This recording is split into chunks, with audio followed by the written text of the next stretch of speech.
শিখে বোঝো।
এখন শুধু ছবি তুলে রাখুন, ভিডিও করে।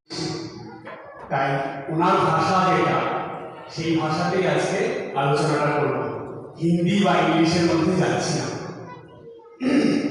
সবার প্রথমে যে প্রণাম মন্ত্র, যেটা গুরু প্রণাম মন্ত্র বলে, সব ধর্মেই গুরু প্রণাম মন্ত্র আছে, কিন্তু গুরু প্রণাম মন্ত্রের অনেক ভাগ আছে। এখন যে গুরু প্রণাম মন্ত্রটা উচ্চারণ করব, এটা সব ধর্মেই এটা উচ্চারণ করা যায়। সেই প্রণাম মন্ত্রটি আমরা শুরু করি।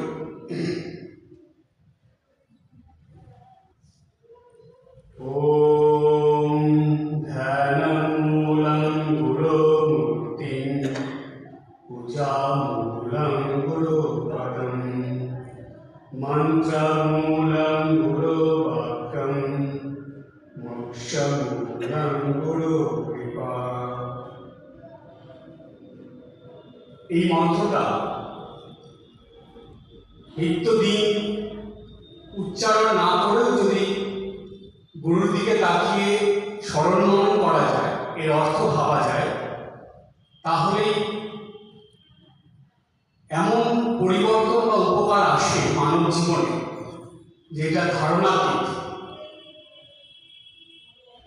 ধ্যানমূলং গুরুমূর্তি।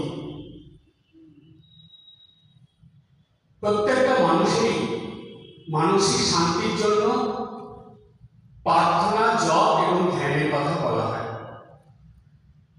প্রার্থনা করা এটা সহজ ব্যাপার, তার থেকে একটু কঠিন জপ করা, কিন্তু ধ্যান করা খুবই কঠিন। তো এই মন্ত্রটা করার পরে একটা জিনিস পরিষ্কার হয়ে যায় যে ধ্যানটাও সহজ। কিভাবে সহজ? না, গুরুর মূর্তি, গুরুদেবকে দেখার পর তার যে চেহারা, সেটা যদি একবার মনের ভিতরে বসিয়ে নেওয়া যায়, তাহলেই সেটা ধ্যানের কাজ করে এবং ধ্যানটাকে সহজ করে দেয়। তাই বলা হলো সবার প্রথমে ধ্যানমূলং গুরুমূর্তি। গুরুর মূর্তি, গুরুর যে রূপ, যে চেহারা, গুরু বাক্য, এগুলো সব ধ্যানের বিষয়। নিত্যদিন ধ্যান অবশ্যই করতে হয় মনের শান্তির জন্য। তাই ধ্যানটাকে সহজ করার জন্য প্রথম সহজ উপায় হলো গুরুর মূর্তি বা গুরুর রূপ ধ্যান করা। কিছুক্ষণ গুরুর রূপটা ধ্যান করার পর সেটা ধীরে ধীরে আপনি যেই ভগবান, যেই ঈশ্বরের মূর্তি ভালোবাসেন, তার সঙ্গে গুরুকে মার্জ করে দিতে হয়, অর্থাৎ মিলিয়ে দিতে হয়। তখন সেই গুরু মূর্তিটাই ঈশ্বর মূর্তিতে পরিণত হয়ে যায়।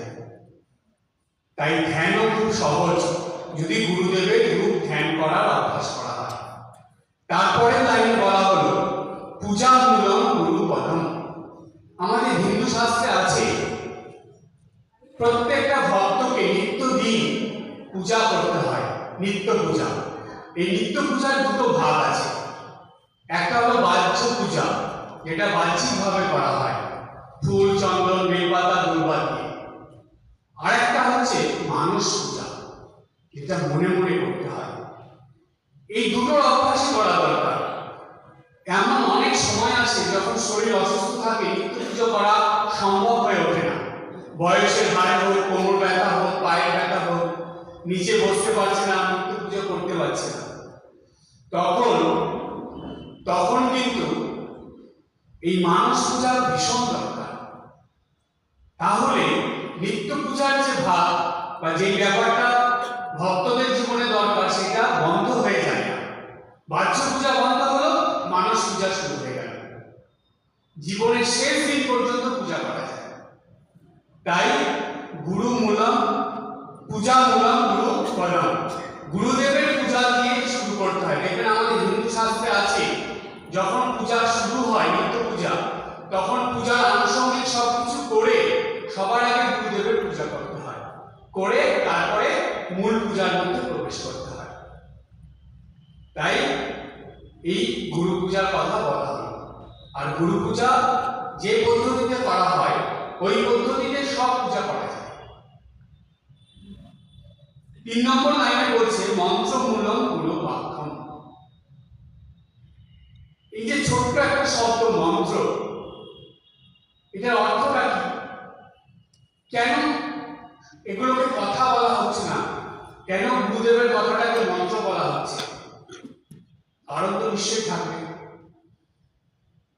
মন্ত্র কথার অর্থ হলো, আমাদের শাস্ত্রে বলছে নননাম চায়তে যৎ তৎ মন্ত্র, যা আমাদের মনকে ত্রাণ করে সেটাই হলো মন্ত্র।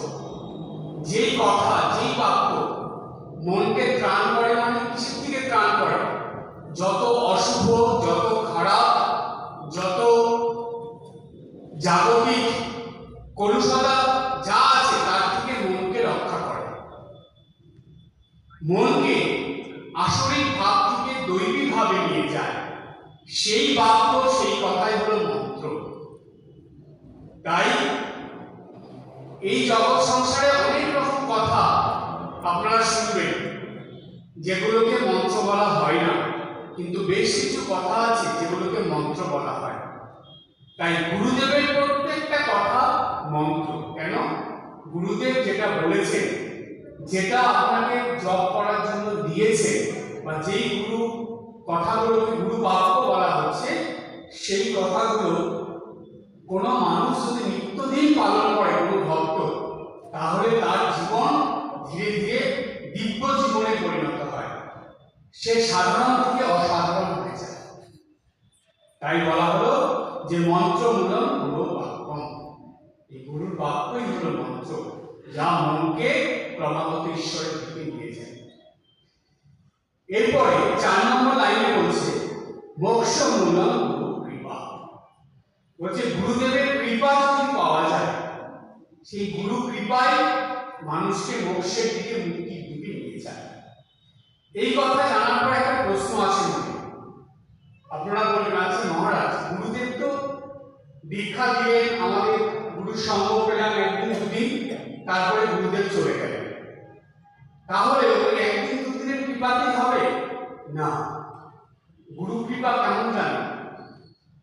যতদিন, অর্থাৎ নিত্যদিন যে আপনি গুরুর কথা স্মরণ করছেন, গুরু মন্ত্র জপ করছেন, গুরু পূজা করছেন, এর দ্বারা গুরুদেব, তিনি সূক্ষ্ম শরীরে আছেন, তিনি তার শক্তি আপনাকে দিয়ে গেছেন।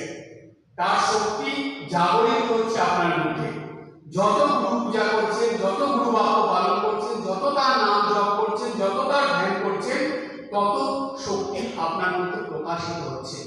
এই যে গুরু শক্তির প্রকাশ, এটাকেই বলে গুরু কৃপা। আর এই গুরু কৃপায় আপনাকে ধীরে ধীরে ঈশ্বরের কাছে নিয়ে যাবে। ভগবান শ্রী রামকৃষ্ণদেব বলতেন, যেটা কেমন জানো, এটা হলো শিকড়। শিকড় ধরে ধরে যেমন মূল স্থানে পৌঁছানো যায়, এই গুরুর নাম জপ, ধ্যান করা, গুরু পূজা করা, এটা হলো শিকড়। এটা ধরে তুমি ঈশ্বরের কাছে পৌঁছাতে পারবে। শ্রী শ্রী রামচন্দ্র দেব, তিনি কিন্তু একই কথা বলেছেন, এই গুরু মন্ত্র জপের দ্বারা গুরু কৃপা লাভ করা যায়। তাই এই যে গুরুর মন্ত্রটা, এটা শুধু মন্ত্র নয়, এটা যে কোনো শিষ্যের জীবনে গুরুর কৃপা পাওয়ার এবং জীবনকে দিনের পর দিন পরিবর্তন করা, অশুভ থেকে শুভর দিকে নিয়ে যাওয়া, মনুষ্যত্ব থেকে দেবত্ব উত্তীর্ণ হওয়ার একটা মন্ত্র, যেটাকে বলা হচ্ছে গুরুর প্রণাম মন্ত্র বা ধ্যান মন্ত্র। ধ্যান মূলম গুরু মূর্তি, পূজা মূলম গুরু পদম, মন্ত্র মূলম গুরু বাক্যম, মোক্ষ মূলম গুরু কৃপা। এরপরে যে প্রসঙ্গটায় আসবো সেটাই যাওয়ার আগে আজকে এখানে যারা যারা উপস্থিত আছেন সবাইকে এই শ্রী শ্রী ঠাকুর রামচন্দ্র দেবের 166তম জন্মবার্ষিকী উপলক্ষে যে অনুষ্ঠান, সেই অনুষ্ঠানে এসে সবাইকে জানাই আমার আন্তরিক নমস্কার। এবং এই অনুষ্ঠানে এসে আপনাদের সবাইকে দেখে এত ভালো লাগছে যে এই যে মানুষরা আসে যারা মহাপুরুষ অবতার, তাদের এই জন্মতিথি পালন করা এবং একসঙ্গে হরিনাম সংকীর্তন করা, তাদের স্মরণ মনন করা, সারাটা দিন সেই অবতার পুরুষ বা মহাপুরুষের কথা ভাবা, এটা হলো দিনের মধ্যে স্পেশাল দিন। অর্থাৎ প্রত্যেকটাই দিন, কিন্তু সেই দিনের মধ্যেও বিশেষ দিন হলো এটা। তাই এই বিশেষ দিনে বিশেষ কিছু পাওয়া আমাদের কাছে পরম সৌভাগ্যের ব্যাপার। তার আজকে এই দিনে সবাইকে আমার আন্তরিক নমস্কার জানাই এবং এই অনুষ্ঠানে এসে এত ভালো লাগছে, তাই এখানে একটা সুন্দর প্রসঙ্গ আলোচনা করে আমরা এই অনুষ্ঠানের মধ্যে যাচ্ছি। শ্রী শ্রী ঠাকুর রামচন্দ্রদেব, ঠাকুর শ্রী রামকৃষ্ণদেব, মহাপ্রভু শ্রী চৈতন্য, সবারই কথার মধ্যে একটা কথা মিল পাওয়া যায়। তারা বলতেন নাম ও নামই অভেদ। কথাটা আমরা সবাই শুনি, কিন্তু এই কথাটা শুনতে যতটা সহজ, এতটা সহজ নয়। কি একটুখানি ভাবুন তো, নাম ও নামই অভেদ। নাম আমরা বুঝলাম যে কোনো একটা নাম, কিন্তু সেই নামটা যে জপ করছে সে তো নামই। তো নাম হলো স্বয়ং ভগবান বা ঈশ্বর, এবং যে সেই নামটা যে উচ্চারণ করছে সেই নামই, সে ভগবান বা ঈশ্বরের সঙ্গে অভেদ কি করে হয়ে গেল? তার পার্থক্য কি করে কিছু থাকছে না? কেন শাস্ত্রে বারবার বলছে, মহাপুরুষরা বারবার বলছে, অবতার পুরুষরা বারবার বলছে নাম ও নামই অভেদ? ব্যাপারটা শাস্ত্রের ব্যাখ্যায় গেলে অনেক বড় ব্যাখ্যা, অনেক কঠিন ব্যাখ্যা, এটা সহজভাবে বুঝে নিই। সবার প্রথমে আসি এই নাম কথাটার মধ্যে। আমরা সবাই শুনি নাম, নাম, ঈশ্বরের নাম, ভগবানের নাম, নাম কথাটা শুনি। নাম হলো একটা শব্দ। কি অর্থ তার এই নাম শব্দের? শাস্ত্রের কথায় যাই, সংস্কৃততে নম বলে একটা ধাতু আছে, সেই নম ধাতু থেকে এসেছে নাম। এই নাম শব্দের অর্থ হলো নামানো, অর্থাৎ নামিয়ে আনা। এখন প্রশ্ন হলো যে কোনো কিছুকে উপর থেকে নিচে নামিয়ে আনাটাকে বলে নামানো। তো এই কোনো কিছুকে নামিয়ে আনা বা নামানো, এবার প্রশ্ন হলো যে এই নামের দ্বারা কি নামানো হয়? বলছি নামের দ্বারা দুটো জিনিস নামানো হয়। একটা, যার নাম করছি তাকে, আর দ্বিতীয় হলো যে নাম করছে তাকে। প্রথম প্রশ্নটা বোঝা গেল যে যার নাম করছি তাকে নামানো, অর্থাৎ ঈশ্বরকে, ভগবানকে নামানো। কোথায় নামানো? নিজের হৃদয়ে, নিজের মনের মধ্যে নামানো। মহাপ্রভু শ্রী চৈতন্য তিনি তার এক শিষ্য হরিদাস ঠাকুর, যাকে বলা হতো নামাচার্য হরিদাস ঠাকুর। এই যে নামের প্রচলন, কলিযুগে এত নামের প্রচলন, সেটা হরিদাস ঠাকুরই করেছিলেন। তাই তাকে নাম দেওয়া হয়েছিল নামাচার্য। এই হরিদাস ঠাকুরকে চৈতন্যদেব বলেছিলেন যে হরিদাস তুমি তো হরির দাস, তাই তুমি ক্রমাগত হরির নাম করো, জানবে নামেতেই হরি নামে। এটা চৈতন্যদেব বলেছিলেন, নামেতেই হরি নামে। এই যে চৈতন্যদেবের কথাটা, নামেতে হরি নামে, হরি কোথায় নামে, ভগবান কোথায় নামে, বলছে যে ক্রমাগত হরির নাম করে ভগবান তার হৃদয়ে তার মনে নামে, অর্থাৎ তার জীবনের সবকিছুর মধ্যে ভগবান জড়িত থাকে। তখন তার চলতে ফিরতে উঠতে বসতে খেতে শুতে সবকিছুর মধ্যেই ভগবান থাকে, ভগবানের নাম থাকে। এটাই হলো নামীকে, যে নাম, যার নাম তাকে নামানো, এটা প্রথম। দ্বিতীয় হলো যে নামী, যে নাম করছে সে কিভাবে নামে, তাকে কিভাবে নামানো হয় নামের দ্বারা। বলছে যখনই আপনি মনুষ্য শরীর ধারণ করবেন, এই পৃথিবীতে এসেছে, তখনই প্রত্যেকটা মানুষের মধ্যে দুটো গুণ থাকবে, একটা হলো আসরিক গুণ, একটা হলো দৈবিক গুণ। প্রত্যেকটা মানুষের মধ্যে এই যে আসরিক গুণ দৈবিক গুণ দুটো থাকে, সেই গুণের দ্বারা মানুষ চালিত হয়। জাগতিক ক্ষেত্রে বা কলিযুগে মানুষের মধ্যে আসরিক গুণের প্রভাব বেশি দেখা যায়, দৈবিক গুণের প্রভাব কম। তাই আসরিক গুণগুলোকে মনের দিকে, জীবনের দিকে সরানোর জন্য, এগুলোর থেকে নেমে এসে দৈবিক গুণে প্রবেশ করার জন্য এই নামের খুব দরকার। ভগবানের নাম ক্রমাগত উচ্চারণ করা ভীষণ দরকার। যত ভগবানের নাম উচ্চারণ করা যায়, তত যে নামী, অর্থাৎ যে নাম করছে, সেই অশুভ থেকে শুভতে চলে যায়, আসরিক থেকে দৈবিকে চলে যায়, মনুষ্যত্ব থেকে দেবত্বে চলে যায়। তাই সে অশুভ থেকে খারাপ থেকে নেমে আসে। তাই দেখুন কত সুন্দর বলা হলো যে নামের দ্বারা, যার নাম করছে তাকে নামানো হয়, যে নাম করছে সেও নেমে আসে, অর্থাৎ অশুভ থেকে শুভতে নেমে আসে। এবার প্রথম প্রশ্ন ছিল যে নাম শব্দের অর্থ কি, বা নাম শব্দ বলতে কি বোঝায়। তারপরে আমরা শুনলাম এই নাম করার প্রয়োজনীয়তাটা কি, বা নাম আর নামী যে নাম করবে তার প্রয়োজনীয়তাটা বা গুরুত্বটা আমরা বুঝলাম।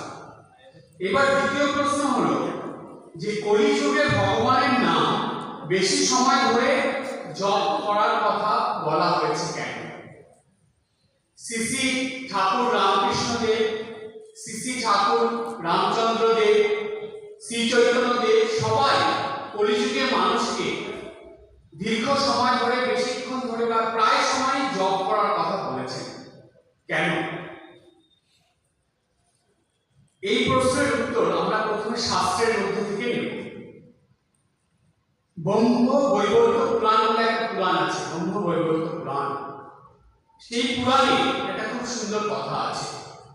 সেখানে কি বলছে আপনারা জানেন তো, পুরাণ কত বছর আগে সেইখানে বলে গেছে। পুরাণ কথা দেখুন, সেই সত্য যুগে সেইখানে বলা আছে নামের গুরুত্ব সম্বন্ধে বা প্রয়োজনীয়তা সম্বন্ধে। বলছে নাম হলো সর্ব পাপ প্রশমনম, সর্ব উপদ্রব নাশনম, সর্ব দুঃখ ক্ষয়করম, হরি নাম অনুকীর্তনম। বলছে সর্ব পাপ প্রশমনম, সব রকম পাপ, সব রকম যে খারাপ অশুভ সেগুলোকে প্রশমন করে, অর্থাৎ সেগুলোকে নষ্ট করে দেয় এই নাম। এক। দুই নম্বর, সর্ব উপদ্রব নাশনম, সব রকম উপদ্রব, অর্থাৎ আপনার জীবনে অশান্তি, আপনার জীবনে ঝামেলা যেগুলো আছে, সমস্যা, সেগুলোকে দূরে সরিয়ে দেয় এই নাম। তিন নম্বর হলো সর্ব দুঃখ ক্ষয়করম, সব রকম দুঃখ কষ্টকে ক্ষয় করে দেয়, অর্থাৎ জীবন থেকে দুঃখ কষ্টকে কমিয়ে দেয়, নাশ করে দেয়। আর চার নম্বর হরি নাম অনুকীর্তনম, বলছে ভগবানের নাম, হরির নাম ক্রমাগত করলে এই উপকারগুলো পাওয়া যায়। এটা হলো ব্রহ্মবৈবর্ত পুরাণে বলা আছে। তারপরে আসছে বৈষ্ণব শাস্ত্র। চৈতন্যদেবের পরে যে বৈষ্ণব শাস্ত্র হয়েছে, সেই বৈষ্ণব শাস্ত্রের নাম সম্বন্ধে কি বলা আছে? বলছে, হরি নাম ভজ, হরি নাম চিন্ত, নাম কর সার, কলিকালে হরি নাম বিনা গতি নাই আর। বৈষ্ণব শাস্ত্রে বলছে যে এই কলিযুগে হরি নাম ছাড়া কোনো গতি নাই, সেই জন্য সর্বদা হরির নাম ভজনা করো, হরির নাম চিন্তা করো এবং হরির নাম করো। এটা হলো বৈষ্ণব শাস্ত্রের কথা। এরপরে আসি শ্রী শ্রী রাম ঠাকুর বা ঠাকুর রাম দেবের কথা, রামচন্দ্র দেবের কথা, যার জন্মতিথি আজকে পালন হচ্ছে। তিনি নাম সম্বন্ধে কি বলছেন? তিনি বলছেন, যেই নাম সেই কৃষ্ণ, ভজ নিষ্ঠা করি, নামের সহিত ফেরেন আপনি শ্রীহরি। শ্রী শ্রী রাম ঠাকুর বললেন, যেই নাম সেই কৃষ্ণ। তোমরা যে নাম করছো, যে কোনো নাম, সেটা ভগবান। শ্রীকৃষ্ণ হলেন স্বয়ং ভগবান, তাহলে নামই হলেন ভগবান। তাই বলছেন যেই নাম সেই কৃষ্ণ। তারপরে ভজ নিষ্ঠা করি। নিষ্ঠা কথার মানে কি জানেন? নিষ্ঠা হলো ছোট্ট একটা শব্দ, এর ভিতরে তিনটে জিনিস জড়িয়ে থাকে, ভক্তি, বিশ্বাস আর ভালোবাসা। এই তিনটা মিলিত হয়ে হয় নিষ্ঠা। তাই বললেন ভজ নিষ্ঠা করি। ভক্তি, বিশ্বাস, ভালোবাসা দিয়ে নাম ভজনা করতে হয়, নাম জপ করতে হয়, নাম সংকীর্তন করতে হয়। নামের সহিত ফিরে আপনি শ্রীহরি। বলছে নামের সঙ্গে সঙ্গে শ্রীহরি ভগবান স্বয়ং তিনি ফেরেন, অর্থাৎ তিনি থাকেন। যেখানেই নাম হয় সেখানেই ভগবান উপস্থিত থাকেন। তাই বলেন নামের সহিত ফিরেন আপনি শ্রীহরি। এটা শ্রী শ্রী ঠাকুর রামচন্দ্র দেবের খুব অমূল্য একটা কথা। এরপরে আমরা আসবো শ্রী রামকৃষ্ণ দেবের কথায়। তিনি বলছেন, ঠাকুর শ্রী রামকৃষ্ণ দেব বলছেন, নামের গুণে মানবের দেহ মন শুদ্ধ হয়ে যায়, বিষয়মুখী মন সকল কামনা বাসনা ছেড়ে ক্রমাগত ভগবানের পানে খায়। ঠাকুর বললেন নামের গুণে মানবের দেহ মন শুদ্ধ হয়ে যায়। যত নাম করবে তত দেহ মন শুদ্ধ হয়। যত নাম করা যায়, নামের যে গুণ, কেননা আমাদের শাস্ত্র বলছেন প্রত্যেক কর্মের একটা ফল আছে, কর্মফল। এই যে নাম করা, প্রতিদিন নাম করছেন, যত নাম করছেন, এটা একটা কর্ম করছেন আপনি, এই কর্মের ফল আছে। এই কর্মের ফলটা কি? বলছে দেহ মন শুদ্ধ হয়ে যায় নামের ফলে। বিষয়মুখী মন সকল কামনা বাসনা ছেড়ে ক্রমাগত ভগবানের দিকে ধায়। মানব মন স্বাভাবিকভাবেই বিষয়মুখী হয়, অর্থাৎ এই বৈষয়িক কামনা বাসনার প্রতি মন ক্রমাগত ছুটে যায়। সেই মনটাকে ঈশ্বরমুখী করার জন্য এই নাম করা খুব দরকার। তাই বলছে যে বিষয়মুখী মন সকল কামনা বাসনা ছেড়ে ক্রমাগত ভগবানের দিকে ধায়। এটা ঠাকুর শ্রী রামকৃষ্ণদেব বলেছিলেন। এইবার এই নাম করার, জপ করার কথা কিন্তু সর্বধর্ম মধ্যে আছে। এক একটা ধর্মে এক এক রকম ভাবে আছে, কিন্তু প্রত্যেক ধর্মেই নাম করার কথা আছে। অর্থাৎ ভগবানের নাম স্মরণ মনন করা, জপ করা, ধ্যান করা, সবকিছু কিন্তু এই নামের মধ্যেই পড়ে। কারণ কি জানেন? ঈশ্বরের পাঁচটা রূপ আছে, পাঁচ ভাবে ঈশ্বর প্রকাশিত হয়। কি কি সেটা? বলছে নাম, রূপ, সৎ, চিৎ, আনন্দ। এই পাঁচ ভাবে ঈশ্বরের প্রকাশ। সর্বধর্মের মধ্যে এই জিনিস আমরা পাই। এই যে নাম, রূপ, সৎ, চিৎ, আনন্দ, বলছে এই নাম রূপের মধ্যে এই বহির জগৎ, আর সৎ, চিৎ, আনন্দের মধ্যে অন্তর্জগৎ। তাই সর্বধর্ম আপনারা যেটা দেখছেন সেটা কিন্তু বহির জগতের মধ্যে, অর্থাৎ এটা নাম রূপের মধ্যে। আর এই ধর্মের যে মূল সার বস্তু সেটা হলো অন্তর্জগতের মধ্যে, সেটা হলো সচ্চিত আনন্দের। তাই সব ধর্মেরই মূল কথা হলো আপনি যাই করুন না কেন, ভগবানের নাম করুন, জপ করুন, প্রার্থনা করুন, ধ্যান করুন, আপনাকে এই ভগবানের সঙ্গে যুক্ত হতে হবে। তাই জানেন, এই যে শ্রী শ্রী ঠাকুর রামচন্দ্র দেব, ভগবান শ্রী চৈতন্য দেব, শ্রী রামকৃষ্ণ দেব, তারা এই কলিযুগের মানুষের জন্য একটা নতুন জিনিস দিয়ে গেছে। বিশেষ করে শ্রী শ্রী ঠাকুর রামচন্দ্র দেব এটার প্রতি খুব জোর দিয়েছে। এই নতুন জিনিসটা কি জানেন? সেটা হলো নাম যোগ। সেই নতুন জিনিসটা হলো নাম যোগ। যেমন ভক্তি যোগ আছে, কর্মযোগ আছে, জ্ঞান যোগ আছে, রাজযোগ আছে, ঠিক তেমনি তিনি দিলেন নতুন একটা জিনিস কলিযুগের মানুষের জন্য, যেটাকে বলা হচ্ছে নাম যোগ। অর্থাৎ ভগবানের নামের মধ্যে দিয়ে তুমি ভগবানের সঙ্গে নিজেকে যুক্ত করে রাখো। চৈতন্যদেব বলেছিলেন যে নাম করার কোনো নির্দিষ্ট সময় নেই, 24 ঘন্টা নাম করা যায়। কখনো উচ্চারণ করে করা যায়, কখনো মনে মনে করা যায়, কখনো হরিনাম সংকীর্তনের দ্বারা করা যায়। 24 ঘন্টা নাম করা যায়। তাই শ্রী শ্রী ঠাকুর রামচন্দ্র দেব এটার প্রতি জোর দিয়েছিলেন নাম যোগের প্রতি। ঠাকুর শ্রী রামকৃষ্ণ দেব এই কথা বলেছেন যে নাম যোগ করতে হবে। এই নাম যোগের মধ্যে যাওয়ার আগে যেটা প্রয়োজন সেটা হলো অভ্যাস যোগ। সেটার নাম কি? অভ্যাস যোগ। যত আপনি অভ্যাস করবেন তত এই নামের মধ্যে আপনি যুক্ত থাকতে পারবেন।